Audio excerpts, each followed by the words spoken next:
Hare Krishna, my friends. Welcome to Bhaktiville and our Friday night reading of Sri Brahma Samhita. Our reading from last week was very technical. Oh my Krishna. But here's one tasty tidbit that I didn't know. We learned a lot about Durga and that Srimati Radharani has manifested herself as Durga. From the Sammohana Tantra we read, quote, "The name Durga, by which I am known, is her name, capital H, her name. The qualities for which I am famous are her qualities. The majesty with which I am resplendent is her majesty. That Maha-Laksmi, Sri Radha, is non-different from Sri Krsna. She is his dearmost sweetheart and the crest-jewel of his beloveds." End quote. So let's continue with this wonderful text. We're on page 77 of the PDF, text 47. Bhaktiville says, "This gives Radha a lot of features that she does not have with Krishna." Oh, interesting. Yeah, she doesn't, that idea of majesty is not there in Vrindavan at all. That's a Vaikuntha quality. But it's fascinating to me that she's everywhere. Wherever Krishna is, right? She's there. And there she is with majesty and all these other qualities. All right. But before we get started, let me offer my obeisances. Nama Om Vishnu Padaya Krishna Prashtaya Bhutale Srimati Bhaktivedanta Swaminiti Namane. I offer my respectful obeisances unto His Divine Grace, A.C. Bhaktivedanta Swami Prabhupada, who is very dear to Lord Krishna, having taken shelter at his lotus feet. And please, dear friends and listeners, accept my obeisances. Vanchakalpa tarubhyascha kripa sindhubhye vacha patitanam pavanebhyo vaishnavebhyo namo namaha. I also offer my respectful obeisances unto the Vaishnava devotees of the Lord. They are just like desire trees and can fulfill the desires of everyone, and they are full of compassion for the fallen conditioned souls. So we're on page 77 of the PDF, text 47. So you may not know this about me, but I do a lot of weird reading and get into very interesting things. I think they're interesting. And my current obsession is Sanskrit prosody or poetry, Sanskrit poetry. And Sanskrit poetry has meter, just like our English poetry has meter. And instead of, in English poetry, they talk about the foot, and in Sanskrit poetry, they call it pada, which is foot, right? So they have similar kinds of ways of looking at things, which I find fascinating. So text 47 is in a meter called Vasanta Tilak, which means a bit of spring, And it's usually reserved for intimate or descriptive poetry. So up on the board now we have, I ran this through Claude. Claude is my new favorite AI. So I ran this through Claude and asked him to mark it up so that we could see it more clearly, the long and the short of it. So, so if you look at this little illustration up here on the board, trying to zoom into it, the blue dot, the blue squares are long, called guru, and the green ones are lagu, which is short, and then the pauses are the little dotted lines that you can see. And I don't know how to say that word. Sisura. I have no idea how to say that word. Sorry.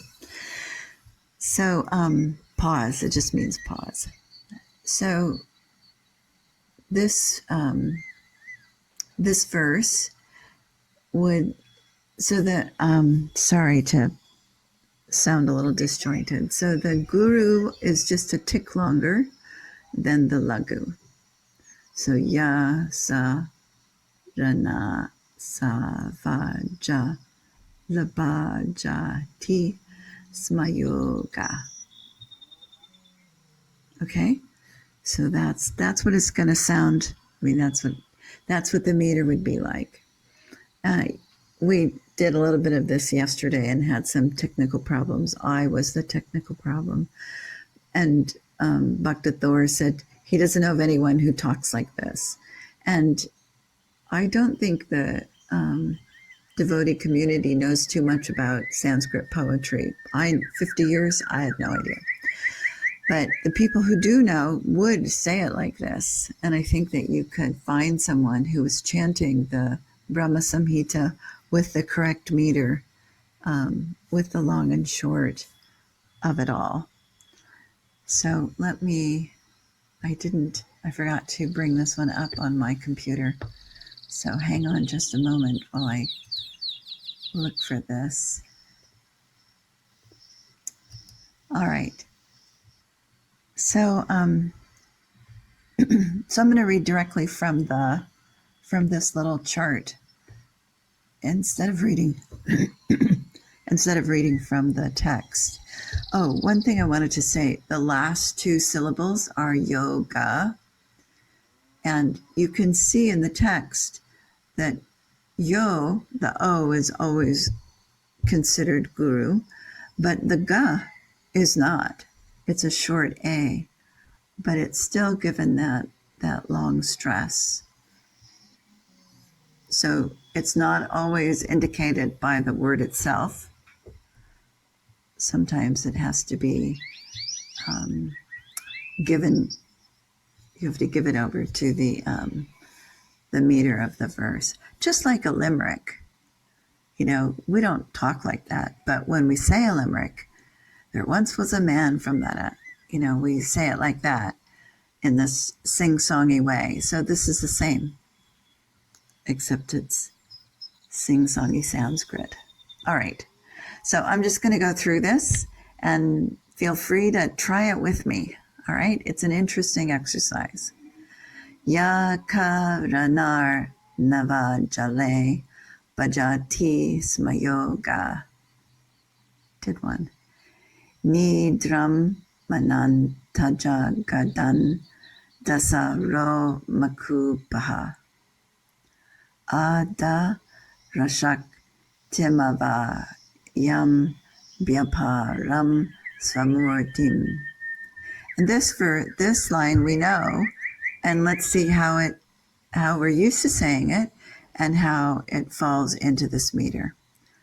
Govindama dipurusham tamaham bhajami. It does sort of fall into how I'm used to saying it. A little bit different. What do you think? What do you think, Bhakta Thor, about that last line? It is different. But the thing that's so fascinating to me about everything that has to do with Vaishnavism, there's always, you can always dive deeper in anything you're interested in. So here it is. I dove a little deeper into this one, and there it is. And I'm happy to share that. And I'm only going to do with that one verse because, that's a lot. All right, on to the synonyms. Yaha, he who, Karana, Arnava, of the causal ocean, Jale, in the water, Bhajati, enjoys, Sma, indeed, Yoga Nidram, creative sleep, Ananta, unlimited, Jagat Anda, universes, Sa, with, Roma Kupaha, the pores of his hair, Adhara, Shaktim, the all-accommodating potency, Avalambya, assuming, Param, great. Svamurtim, own subjective form. Govindam, Govinda. Adi Purusham, the original person. Tam, him. Aham, I. Bhajami, worship. Translation. I adore the primeval Lord Govinda, who, assuming his own great subjective form, who bears the name of Shesha, replete with the all-accommodating potency, and reposing in the causal ocean with the infinity of the world in the pores of his hair, enjoys creative sleep, Yoga Nidra. Purport. The subjective nature of Ananta, who has the form of the couch of Mahavishnu, is described. So I just want to address the idea of subjective nature. And I have a little something here that I'll just read. So when Krishna or spiritual realities are described as having a subjective nature, the term is being used in its philosophical sense. Krishna is the absolute, supreme seer, the subject, rather than a material excuse me, rather than a material object to be measured by human senses. So usually when we say subjective, it's your opinion or it's how you feel about something. But in this sense, in this philosophical sense, Krishna is a subject. So that's how it becomes subjective. So the subject, the nature of this subject, Ananta. Okay? All right, let me finish reading it. Ananta, the same who is the infinite couch on which Mahavishnu reposes, is a distinctive appearance of the divinity, bearing the name of Shesha, having the subjective nature of the servant of Krishna.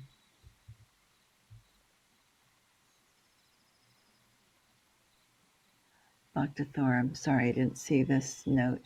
He wrote, he says, regarding the Vasanta Tilak that we were reading, he says, we sing it even differently with the meter. Yes, we do. Just like we say a limerick that we wouldn't really say. We would say, once there was a man in this village, but in Limerick it's once was a man in the village, da, da, da, like that. Thank you. He says the Limerick is a very good analogy. So it's kind of a, if you know the meter, you can do the do the verse and include the meter. But for me, it's beyond my ken at this point because I'm unfamiliar with that. I am familiar with limericks, but unfamiliar with Vasanta Tilak. Okay, so we did the subjective. Doesn't mean that it's your opinion. So it means that the person that's being spoken about is the subject. They're describing the nature of the subject. All right, next verse, text 48. Let me see if I can get rid of this window blocking my way here. Okay, text 48. I am not going to try and do the meter for this. I'm just going to read it like I would normally. If I can remember it, I'll try, but most likely not. Yasyaika nishvasita kalam atavalambya jivanti loma vilaja jagad anda nataha Vishnur mahan saiha yasya kala vishesho govindamari purusham tamaham bhajami. Synonyms. Yasya, whose, eka, one, nishvasita, of breath, kalam, time, atta, thus, avalambya, taking shelter of, jivanti, live, loma vilajaha, grown from the hair holes or the pores, jagat andanataha, the masters of the universe, the Brahmas, Vishnu Mahan, the Supreme Lord Mahavishnu. Saha, that, Iha, here, Yasya, whose, Kala Visheshaha, particular plenary portion or expansion. Govindam, Govinda, Adi Purusham, the original person. Tam, him, Aham, I, Bhajami, worship. Translation. Brahma and other lords of the mundane worlds, appearing from the pores of hair of Mahavishnu, remain alive as long as the duration of one exhalation of the latter, Mahavishnu. I adore the primeval Lord Govinda, of whose subjective personality Mahavishnu is the portion of portion.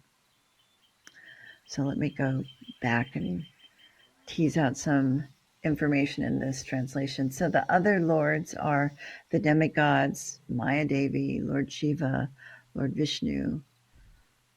So those are the people being referred to here.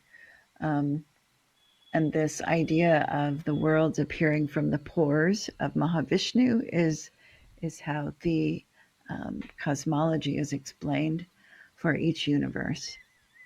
And these little bubbles come out from the pores. As long as he is exhaling, they're coming out. And when he starts to inhale, then they're all brought back in and everything is dissolved and it starts over again when he exhales.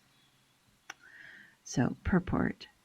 The supreme majesty of the subjective nature of Vishnu is shown here. Bhaktiville says, wow, that gives some idea of how large Vishnu is. Only something very large would breathe so slowly. Oh, that's interesting. I hadn't thought of that. Yeah. Yeah, the smaller something is, the faster it goes. Oh, that's kind of mesmerizing, isn't it, to think about it? So I want to read from the purport of Srila Narayana Maharaj's translation, this purport the purport for this verse, because it has some interesting information in it. Bhaktathor says, "This is all in Krishna's mouth that he shows to his mother." Yes, it's like when we were kids, there was a cartoon where there was a teepee and the cartoon characters went into the teepee and it was gigantic inside. It was like had hallways and bedrooms and all these things going on inside, and the cartoon character sticks his head out and looks around and looks at the teepee and looks back in, and Dr. And Bhakta Thor also says Doctor Who. Doctor Who is like that too with the telephone booth. You go inside and all of a sudden you're in this gigantic room with a machine. So same thing, looking in Krishna's mouth. All right, here's the purport for this verse from Srila Narayana Maharaj's book.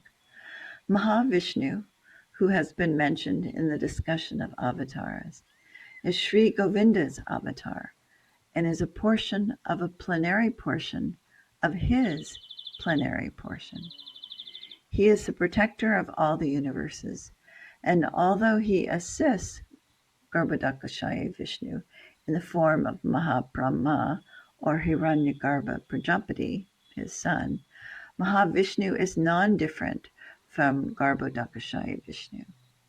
His intrinsic nature is being defined here. So intrinsic, that's a perfect translation for that word subjective.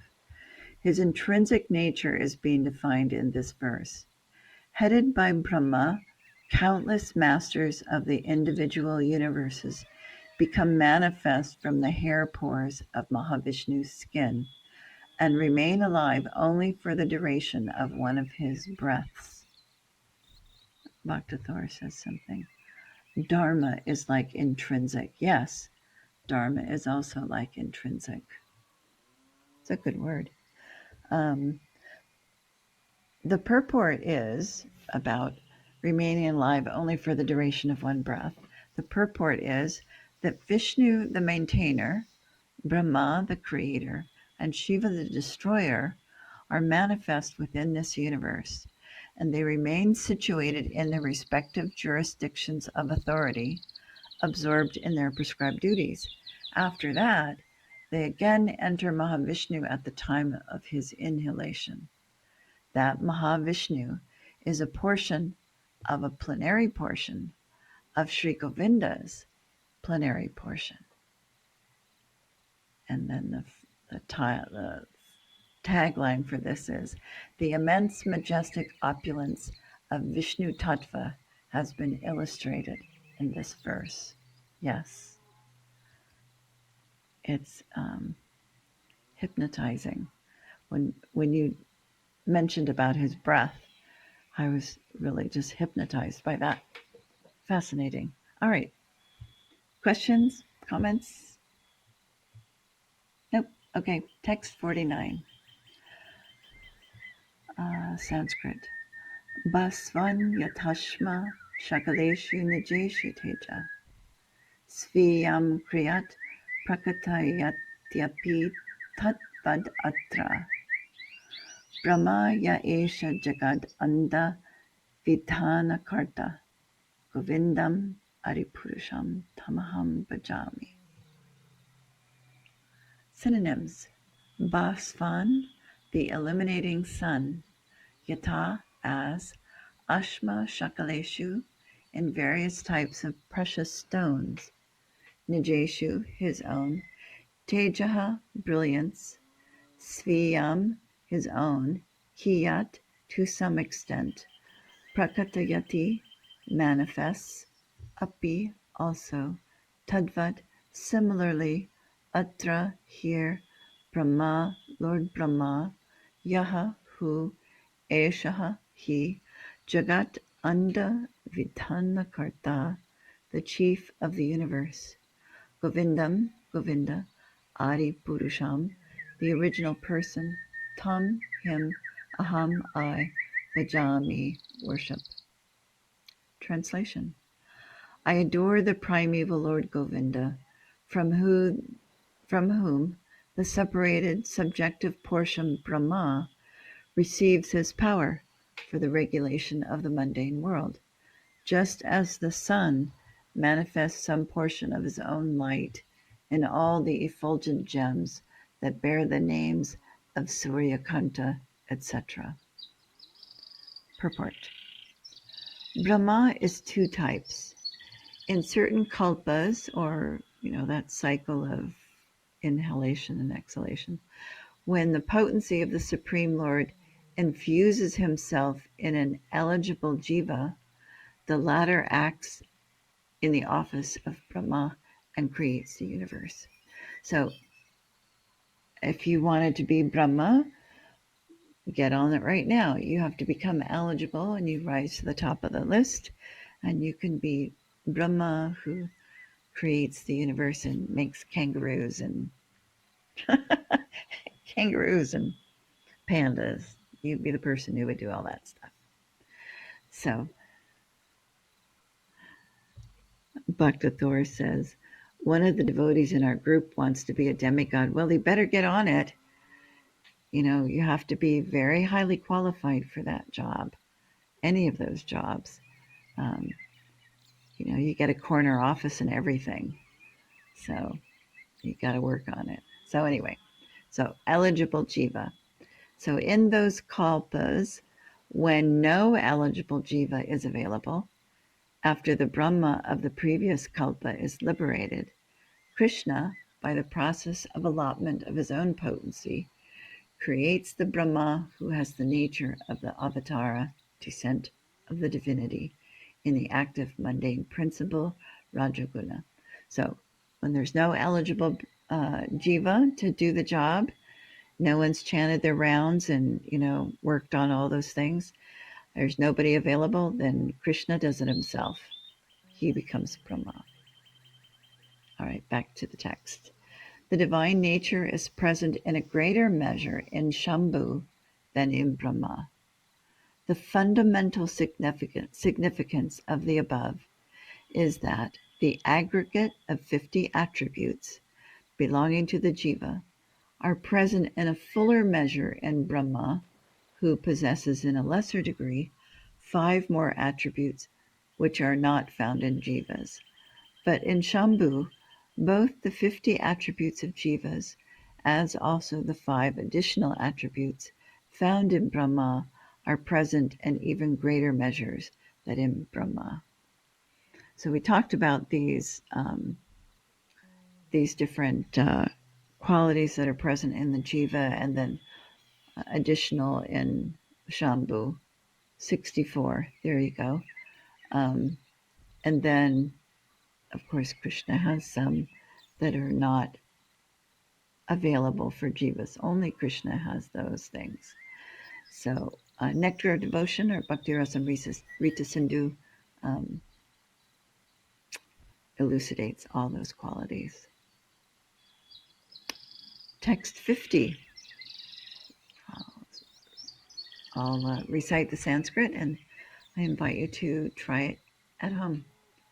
Yatpada palavayugam vinidhaya kumbha dvandve pranama samayesa ganadirajaha vignan vihantum alam asya jagat trayasya. And here we go.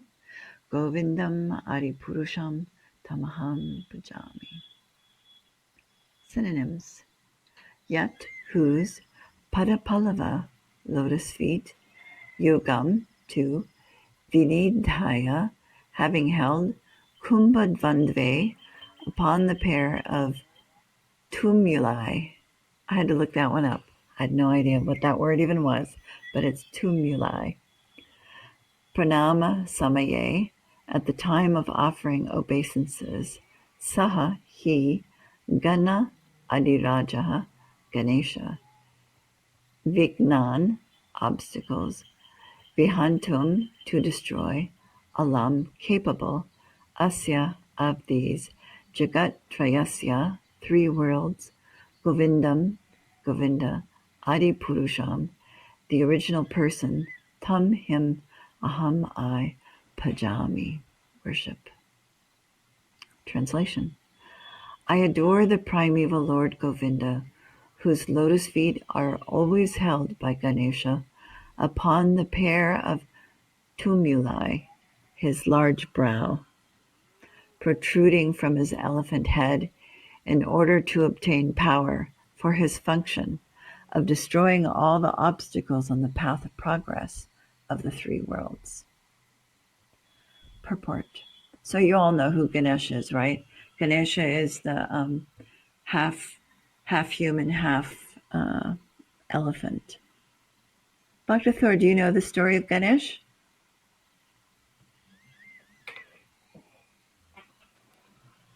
You did?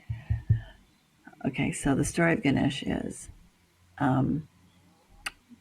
Lord Shiva, his consort is Parvati, and so Lord Shiva was off doing his thing, and Parvati decided to take a bath. She took a bath and she cleaned out her fingernails, and with that material created a little boy and told the little boy to guard the door while she took a bath. So the little boy stood by the door, and he's not supposed to let anybody in, right? Because his mom's taking a bath. And so Lord Shiva comes home, and the little boy won't let him in. And Shiva chops off his head. And Parvati is like, what did you just do? That was our child. Please go fix this. Go find his head. And so Lord Shiva left, and the first animal that he came across was an elephant. And so he took the head of the elephant and put it on the body of his son. And so Ganesha is part elephant and part human. And he's the most devoted to his parents. I got one more story about Ganesha. So his what is his brother's name? Shoot. Oh, listen, I can't remember his brother's name. Bhaktiville, can you do a search for what is Ganesha's brother's name? Probably like Ganesh, yes. It's Skanda. Okay, I got it, Skanda. So he and Skanda were having an argument about who could circle the planet the fastest. Who could run around the whole planet the fastest, the whole world fastest. And so Skanda's like, okay, on your mark, get set, go. And so Skanda, and then Ganesh walks around his parents. And Skanda comes back. And he's like, what are you doing here? He's like, I won. How could you have won? And he looked at his parents and he said, my parents are my whole world. So that's how he won. He won that one in more ways than one, right? All right, so Ganesha, delightful. All right, let me read the purport here. The power of destroying all obstacles to mundane prosperity has been delegated to Ganesha, who is the object of worship to those who are eligible to worship him. He has obtained rank among the 5 gods as Brahma, possessing mundane quality. So the 5 gods are Vishnu, Shiva, Devi, Surya, the sun god, and Ganesha. The selfsame Ganesha is a god in possession of delegated power by infusion of the divine power. All his glory rests entirely on the grace of Govinda. And that's actually the purport of all the verses that we're reading right now, is that all the glory rests entirely on the grace of Govinda. So, all right, text 51, Sanskrit. Agnir mahi gaganam ambu marudashishascha kalas tatatma manasiti jagatrayani yasmad bhavanti vibhavanti vishantiyam cha. And here we go. Govindam aripurusham tamaham bhajami.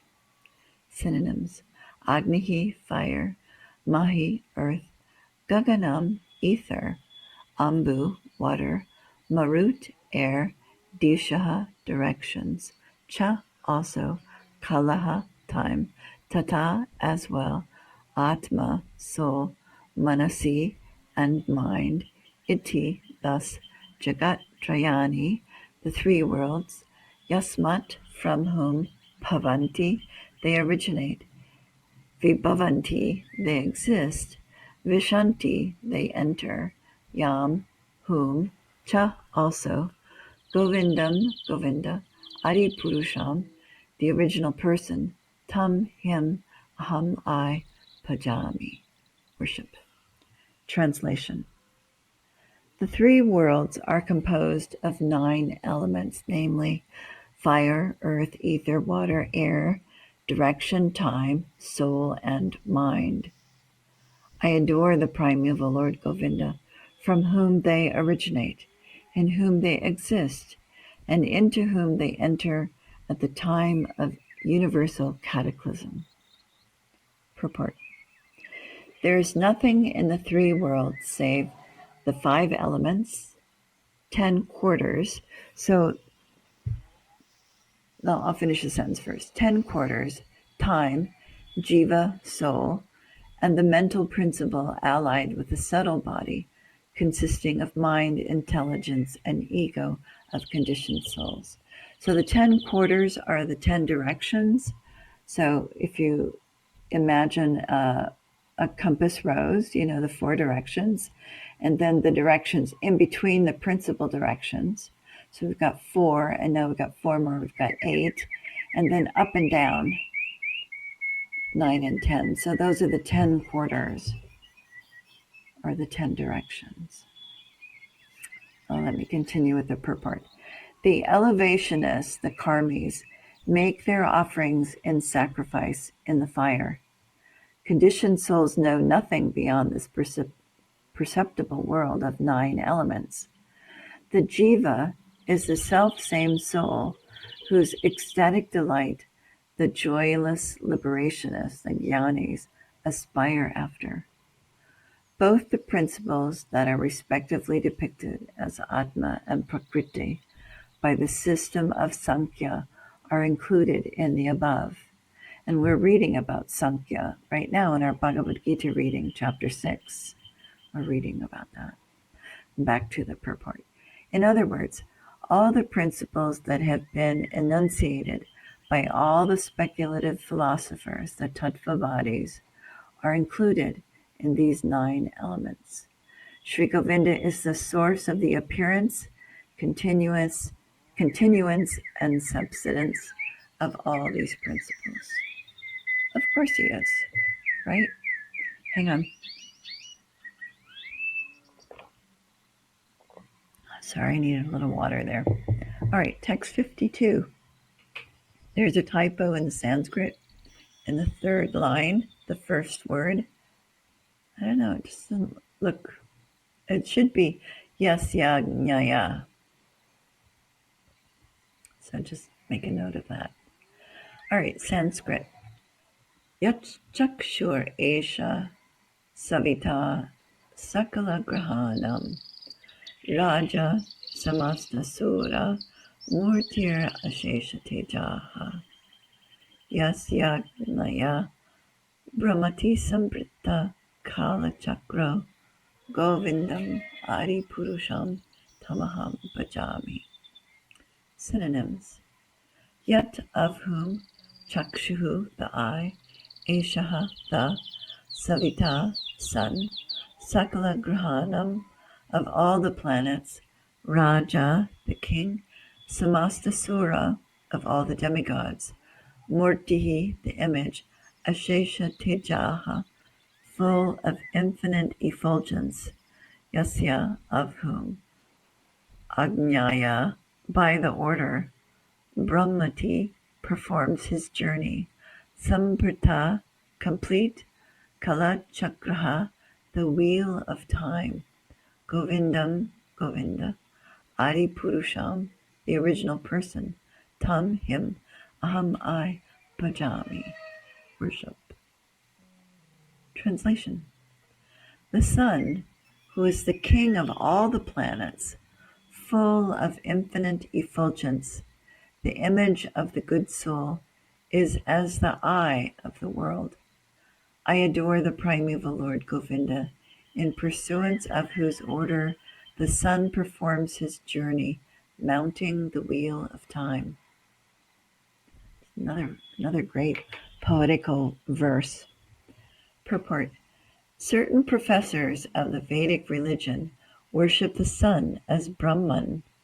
The sun is one of the hierarchy of the 5 gods that we mentioned above.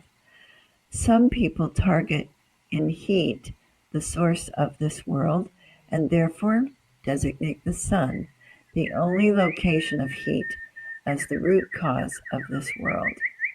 Notwithstanding all that may be said to the contrary, the sun is, after all, only the presiding deity of a sphere of the sum total of all mundane heat, and is hence a god exercising delegated authority. The sun performs his specific function of service, certainly by the command of Govinda. And I think that's a good place to stop. Right there. Bhaktathar says, cool. All right, my friends, thank you so much for letting me read today. Thank you for listening. And I really appreciate that you're here. It's so interesting, this text. Anyway, thank you so much. And all glories to Srila Prabhupada. Hare Krishna.